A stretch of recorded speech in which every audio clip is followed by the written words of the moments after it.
Good morning students and friends, आप सबका online biology classes bye Ravindra sir YouTube channel पे स्वागत है। आज हम स्टार्ट करने जा रहे हैं परागकोश का स्फुटन। परागकोश का स्फुटन।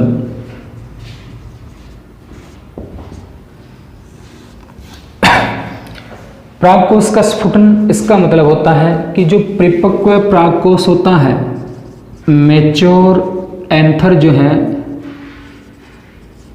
उस मैच्योर एंथर के टूटने या फिर उसके फटने की जो प्रक्रिया है, उस प्रक्रिया को परागकोश का स्फुटन कहा जाता है। परिपक्व परागकोश के टूटने या फटने की प्रक्रिया को परागकोश का स्फुटन कहा जाता है। परागकोश का स्फुटन कुछ विशिष्ट प्रकार की कोशिकाओं के द्वारा होता है और वो जो स्पेसिफिक सेल्स जो होती हैं वो परागकोश जो होता है वहाँ प्रेजेंट होंगी, वहाँ उपस्थित होती हैं और उन कोशिकाओं को स्टोमियम सेल्स या फिर उनको ओस्ट कोशिकाएं कहा जाता है। ओस्ट कोशिकाओं के द्वारा परिपक्व अवस्था में परागकोश का स्फुटन होता है। अपने को यहाँ ध्यान क्या रखना है कि परागकोश के स्फुटन में कौन सी कोशिकाएं सहायक होती हैं। परागकोश के स्फुटन में स्टोमियम कोशिकाएं या ओस्ट कोशिकाएं सहायक होती हैं। अब परागकोश का स्फुटन जो है, क्योंकि अलग अलग प्लांट्स होते हैं, उन सब प्लांट्स के अंदर परागकोश के फटने या टूटने की प्रक्रिया अलग अलग होती है। कोई अनुप्रस्थ तल से होता है तो कोई अनुदैर्ध्य होता है, किसी के परागकोश के ऊपर छिद्र पाए जाते हैं। तो इस प्रकार से परागकोश का स्फुटन अलग अलग प्रकार से होता है। फर्स्ट जो टाइप होता है परागकोश के स्फुटन का, वो अनुदैर्ध्य स्फुटन होता है। अनुदैर्ध्य स्फुटन।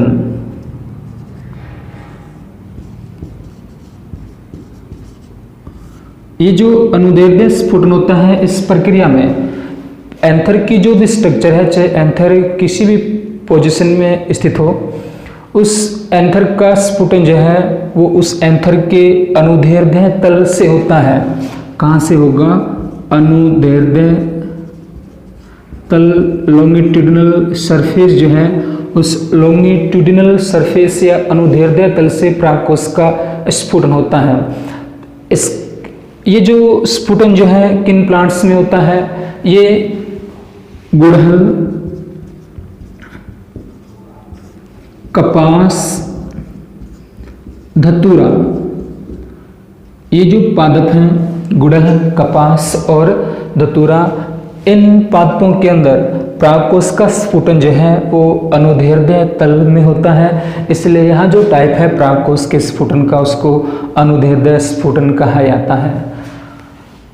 ये जितने भी ये मेंबर जो हैं ये मालवेसी कुल के सदस्य हैं। ये सारे के सारे मालवेसी फैमिली जो है उस मालवेसी कुल के सदस्य हैं। तो हम यहाँ कह सकते हैं कि मालवेसी कुल के जो पादप हैं उनमें परागकोश का स्फुटन अनुदैर्ध्य तल से होता है। सेकंड जो है अनुप्रस्थ तल या अनुप्रस्थ विभाजन।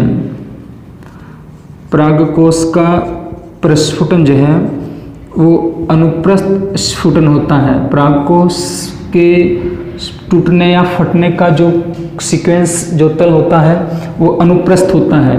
यहाँ परागकोश का स्फुटन परागकोश के अनुप्रस्थ तल से होता है, इसलिए इसको अनुप्रस्थ स्फुटन कहा जाता है। तुलसी जो है, ऑसिमम सेंक्टम, तुलसी का जो पादप है उसके अंदर जो परागकोश का स्फुटन होता है वो अनुप्रस्थ तल से होता है। थर्ड इसका जो टाइप आता है, तीसरा परागकोश के स्फुटन का जो टाइप आएगा, कपाटीय स्फुटन। कपाटीय स्फुटन यानी कपाट के रूप में, किस रूप में? कपाट के रूप में परागकोश का स्फुटन होता है, इसलिए इसको कपाटीय स्फुटन कहा जाता है।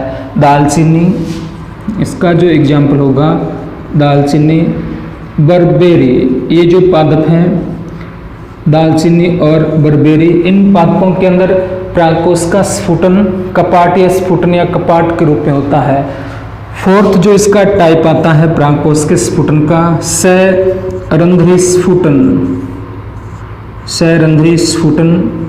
यहाँ प्रागकोश जो होता है, प्रागकोश के ऊपर का जो तल होगा उस ऊपरी तल पर रंध्र पाए जाते हैं, या फिर हम कह सकते हैं कि छिद्र पाए जाते हैं। जब प्रागकोश परिपक्व होता है तो उन छिद्रों या उन रंध्रों से परागकण बाहर निकलाते हैं। तो इस प्रकार के स्फुटन को सरंध्री स्फुटन कहा जाता है। ये जो टाइप है ये मिलेगा मकोई के अंदर। मकोई का जो प्लांट होता है उसके अंदर ऐसा होता है। इसके अलावा बैंगन और आलू का जो पादप होता है, बैंगन और आलू जो है, इन पादपों के अंदर जो एंथर होता है, प्रागकोश जो होगा उसका स्फुटन सैरंध्री टाइप का होता है। ये जो पादप है, मकोई है, बैंगन है, आलू है, ये सोलेनेसी कुल के पादप हैं। सोलेनेसी कुल के सदस्य हैं। तो मोस्टली जो सोलेनेसी कुल के जो मेंबर्स हैं उन मेंबर्स के अंदर प्रागकोश का स्फुटन सैरंध्री स्फुटन होता है। तो ये तो है प्रागकोश के स्फुटन के बारे में, यानी मैच्योर एंथर के टूटने की प्रक्रिया को क्या कहा जाएगा, प्रागकोश का स्फुटन कहा जाएगा।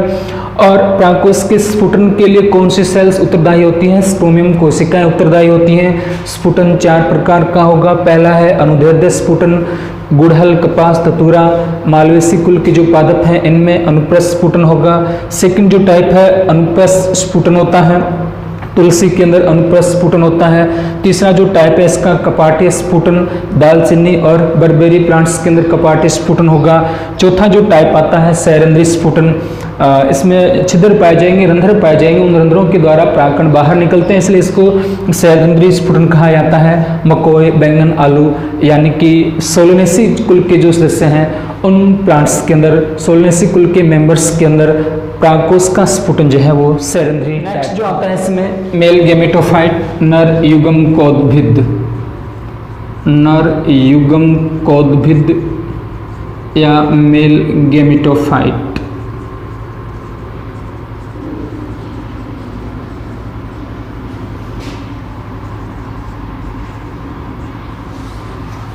नर युग्म कौद्भिद या इसको मेल गेमेटोफाइट कहा जाता है।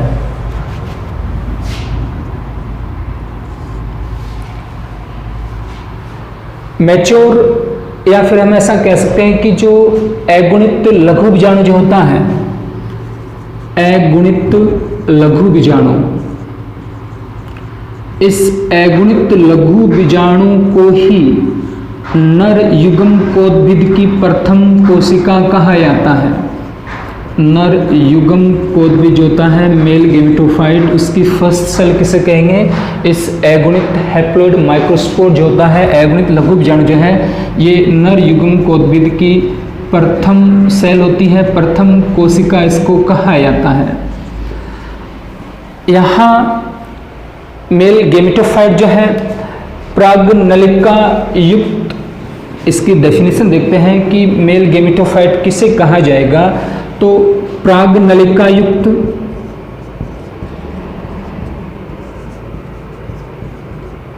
प्रागनलिका युक्त एवं नर युग्मकों युक्त, नर युग्मकों युक्त अंकुरित लघु बीजाणु को, अंकुरित लघु बीजाणु जो है उसको नर युग्म कौद्भिद कहा जाता है। अंकुरित लघु बीजाणु या अंकुरित जो परागकण होता है उसको नर युग्म कौद्भिद कहेंगे। ये डेफिनेशन है कि प्रागनलिका युक्त नर युग्मकों युक्त अंकुरित माइक्रोस्पोर या अंकुरित जो परागकण है उसको मेल गेमेटोफाइट कहा जाता है। इसका मतलब क्या हुआ कि जो मेल गेमेटोफाइट होता है उसका निर्माण किससे होगा, उसका निर्माण लघु बीजाणु से होता है। और लघु बीजाणु खुद अगुणित स्ट्रक्चर होती है, हैप्लॉइड संरचना होती है। जब ये अगुणित लघु बीजाणु जो है वो अंकुरित होता है, अगुणित लघु बीजाणु के अंकुरण से किसका निर्माण होता है, परागनलिका का निर्माण होता है। और उस परागनलिका के अंदर नर युग्मक स्थित होते हैं। तो इसकी परिभाषा क्या बनती है? प्रागनलिका युक्त, क्योंकि प्रागनलिका का निर्माण इस लघु बीजाणु के अंकुरण से हुआ है। नर युग्मकों युक्त, यानी इस नर युग्मकों का निर्माण भी कब हुआ है? जब इस लघु बीजाणु या इस परागकण का अंकुरण हुआ है, तब ये दोनों संरचना उसके अंदर बनी या उससे बनी है। तो प्रागनलिका युक्त, नर युग्मकों युक्त अंकुरित लघु बीजाणु या परागकण को क्या कहा जाएगा? नर युग्मकोद्भिद या उसको मेल गेमेटोफाइट कहा जाता है। जब लघु बीजाणु का अंकुरण होता है, तो जब मेल गेमेटोफाइट उससे बनेगा, तो ये जो प्रक्रिया है, ये जो प्रक्रिया है, इसको युग्मक जनन कहा जाता है। यानी युग्मक जनन की जो प्रक्रिया है, इस गैमेटोजेनेसिस या युग्मक जनन की प्रक्रिया के द्वारा, इस प्रक्रिया से या इस प्रक्रिया के द्वारा माइक्रोस्पोर जो है, लघु बीजाणु जो है, उस माइक्रोस्पोर या लघु बीजाणु या फिर हम इसको क्या कहेंगे? परागकण या पोलन ग्रेन कहेंगे। तो युग्मक जनन की प्रक्रिया से परागकण या लघु बीजाणु द्वारा किसका निर्माण होता है? मेल गेमेटोफाइट का निर्माण होता है। ये जो प्रक्रिया है, जो गेमेटोफाइट का फॉर्मेशन की जो प्रोसेस है, इसको युग्मक जनन कहा जाता है, गैमेटोजेनेसिस इसको कहा जाएगा। तो सिंपल सा अपन को क्या ध्यान रखना है कि लघु बीजाणु ये जो मेल गेमेटोफाइट है, इस मेल गेमेटोफाइट का निर्माण किस प्रक्रिया के द्वारा होता है? युग्मक जनन की प्रक्रिया जो है, इस युग्मक जनन की प्रक्रिया के द्वारा इस मेल गेमेटोफाइट का निर्माण होता है। नेक्स्ट अपने को देखना है कि जब युग्मक जनन की प्रक्रिया हुई, उससे मेल गेमेटोफाइट का निर्माण हुआ लघु बीजाणु से, तो उस लघु बीजाणु में दो कोशिकाएं बनती हैं। एक जो कोशिका होगी वो आकार में बड़ी होगी, उस कोशिका को कहा जाएगा कायिक कोशिका, या उसको हम बोल देंगे वेजिटेटिव सेल।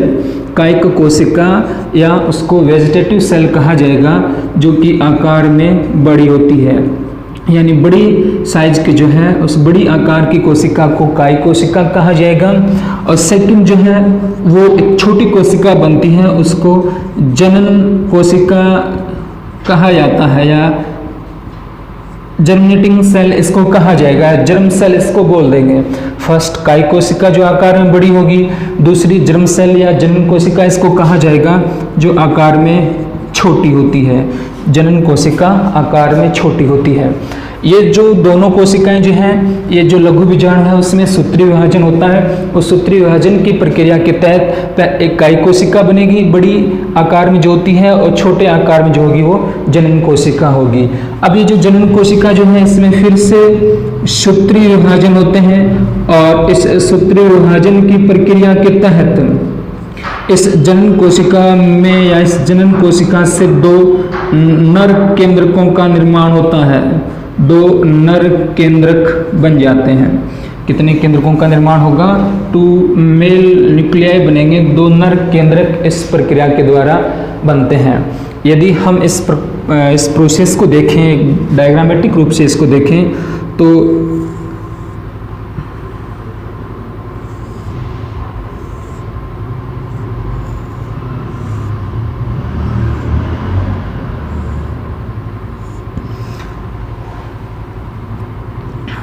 ये एक माइक्रोस्पोर की स्ट्रक्चर है, ये एक लघु बीजाणु की संरचना है। ये इसका बाह्य चोल है, इसको बाह्य चोल कहा जाएगा, एक्जाइन जिसको कहेंगे। और नीचे की तरफ ये अंतःचोल है, नीचे की तरफ अंतःचोल होता है इसके अंदर, इसको अंतःचोल या इसको एंटाइन कहा जाता है, अंतःचोल इसको कहा जाएगा। ये इसका न्यूक्लियाई है, ये इसका केंद्रक है। जब इसका जर्मिनेशन होता है, जब इसका अंकुरण होता है, अंकुरण के टाइम इस प्रकार की स्ट्रक्चर में ये कन्वर्ट हो जाएगी।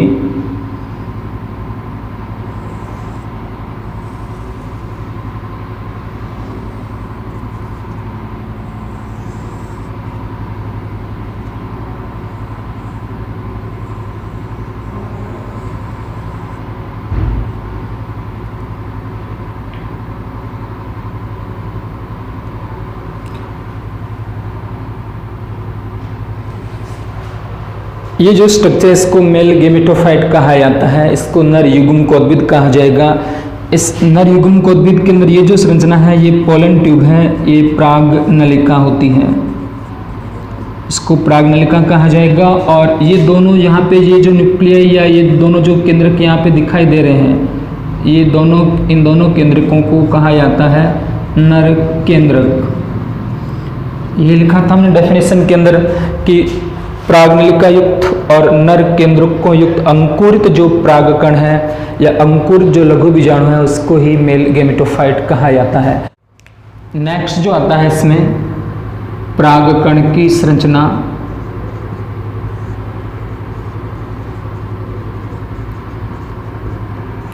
Structure of pollen grain, structure of pollen grain.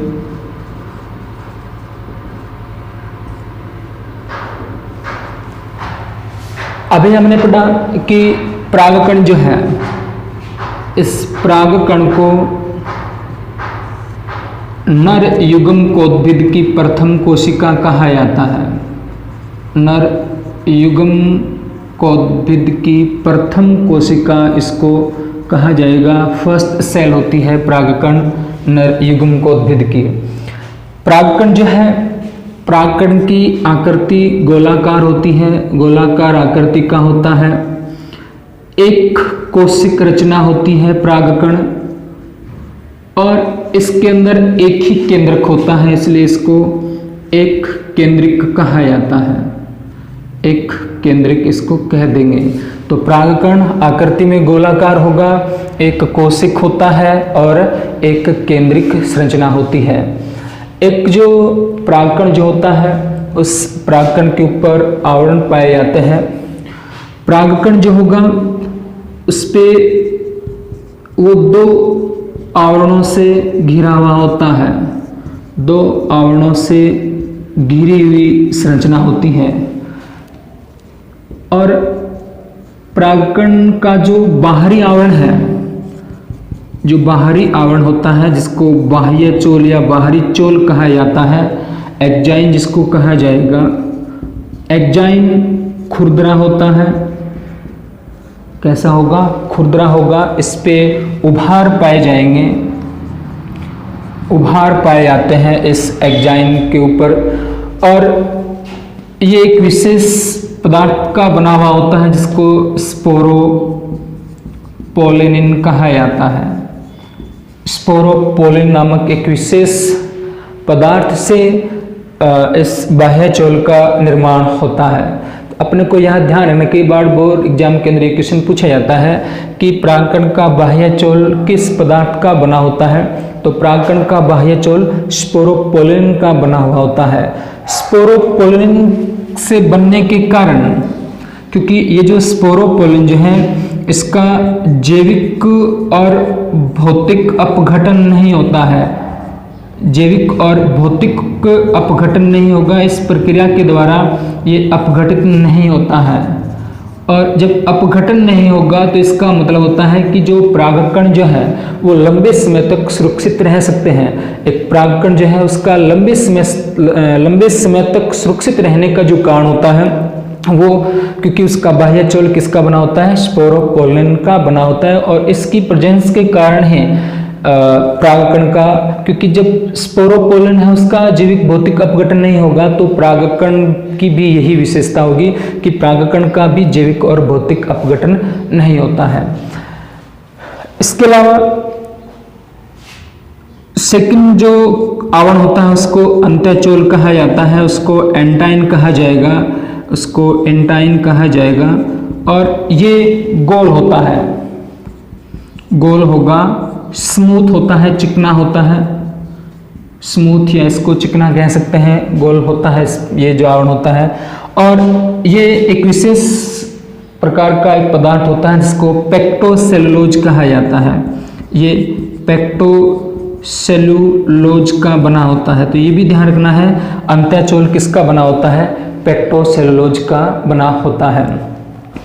जब प्रागकण का अंकुरण होता है तो अंत्यचोल जो है, इस अंत्यचोल से ही प्राग नलिका का निर्माण होता है। ये भी ध्यान रखना है, पूछा जाता है कई बार कि प्राग नलिका का निर्माण जो है वो परागकण के किस भाग से होता है, परागकण से कहाँ से होता है। तो अंतःचोल जो है वो अतिवर्धित होगी, इलॉन्गेटेड होगी और अतिवर्धित होकर वो किसका निर्माण करेगी, पोलन ट्यूब या पराग नलिका का निर्माण उसके द्वारा कर लिया जाता है। तो अंतःचोल अतिवर्धित होकर पराग नलिका के रूप में बाह्यचोल से होते हुए बाहर निकलती है। बाह्यचोल जो है, इस बाह्यचोल पे जनन छिद्र पाए जाते हैं। बाह्यचोल जो है, इस बाहरी चोल में क्या पाए जाएंगे, जर्मपोर पाए जाएंगे, जनन छिद्र बाह्यचोल में पाए जाते हैं। यहाँ अपने को ध्यान देना है कि जो द्विबीजपत्री जो प्लांट होते हैं, डाइकोट जो हैं, उन द्विबीजपत्री पादपों में, द्विबीजपत्री जो पादप हैं उन द्विबीजपत्री पादपों में 3 जनन छिद्र होते हैं। कितने होंगे, 3 जनन छिद्र पाए जाते हैं।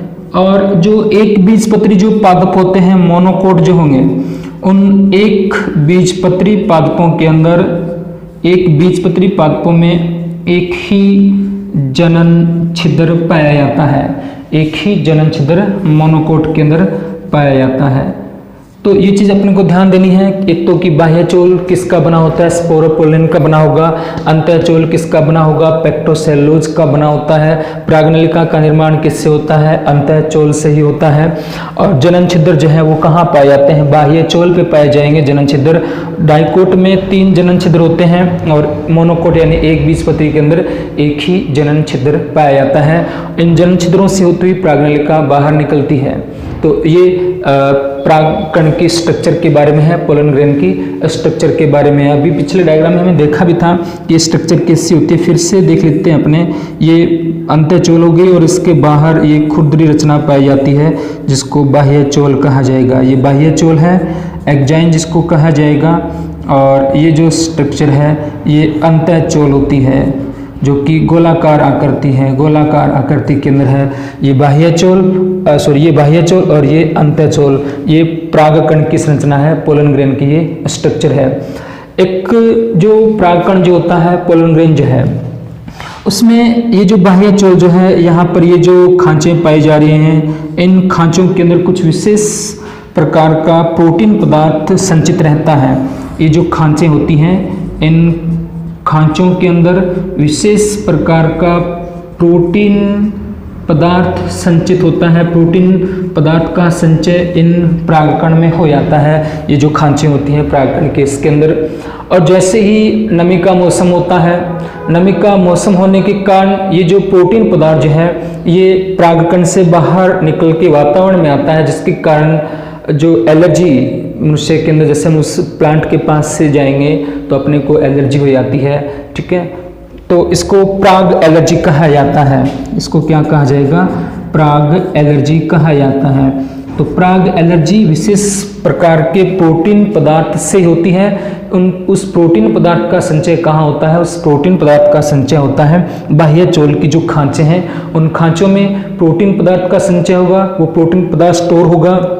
जैसे ही वातावरण में नमी होगी, उस नम वातावरण में वो प्रोटीन पदार्थ उस परागकण से बाहर आता है और बाहर आकर जैसे ही कोई भी ह्यूमन बॉडी उससे टच करेगी तो उस ह्यूमन को, उस व्यक्ति को एलर्जी उत्पन्न हो जाती है। वो जो डिजीज है उसको पराग एलर्जी या उसको पोलन एलर्जी उसको कहा जाता है। इसके अलावा ये जो प्रोटीन पदार्थ जो है, इसके अलावा ये जो परागकण जो है इसके अंदर एक इंटरेक्शन पाई जाती है, एक विशेष प्रकार की प्रक्रिया इसमें पाई जाएगी। उस प्रक्रिया को कहा जाता है पोलन पिस्टिल इंटरेक्शन, उसको कहा जाएगा। एक पोलन पिस्टिल इंटरेक्शन पाई जाती है इन प्लांट्स के अंदर। पोलन पिस्टिल इंटरेक्शन का मतलब होता है, नॉर्मली हम देखते हैं जैसे कोई नीम का पादप है, उस नीम के पादप से कोई परागकण जाके यदि आम के पादप की वर्तिकाग्र पे जाके गिर जाए तो क्या वो अंकुरित हो पाएगा? नहीं होगा ना। सामान्य सी बात हम समझते हैं, इसको समझते हैं हम सब, ऐसा नहीं होता है क्योंकि वो पादप ही अलग है, उसकी जाति अलग है, उसका वंश अलग है, उसकी फैमिली अलग है, सब कुछ उस आम का अलग है नीम से। अंकुरण कब होगा? जब नीम का परागकण जो है वो नीम के ही वर्तिकाग्र पे जाके गिरे, किसी वो चाहे दूसरा ही पदब क्यों ना हो नीम का, उस पे जाके गिरे तभी उसका अंकुरण हो पाएगा। ये जो प्रक्रिया है इसको पोलन पिस्टल इंट्रैक्शन कहा जाता है, यानी अपना प्राय सिद्धांत इसको कहा जाएगा। अपने की पहचान करने की क्षमता यहाँ इस परागण के अंदर होती है, इस परागकण के अंदर होती है, तभी वो वर्तिकाग्र उसको पहचान पाता है और वर्तिकाग्र जो है उस परागकण को अंकुरित होने देता है। अदरवाइज यदि वो परागकण किसी दूसरे प्लांट का है, दूसरी जाति का है, तो उसको वो वहाँ पे अंकुरित नहीं होने देगा। इसको पोलन पिस्टल इंट्रैक्शन कहा जाता है। थैंक्स, आज के लिए इतना ही।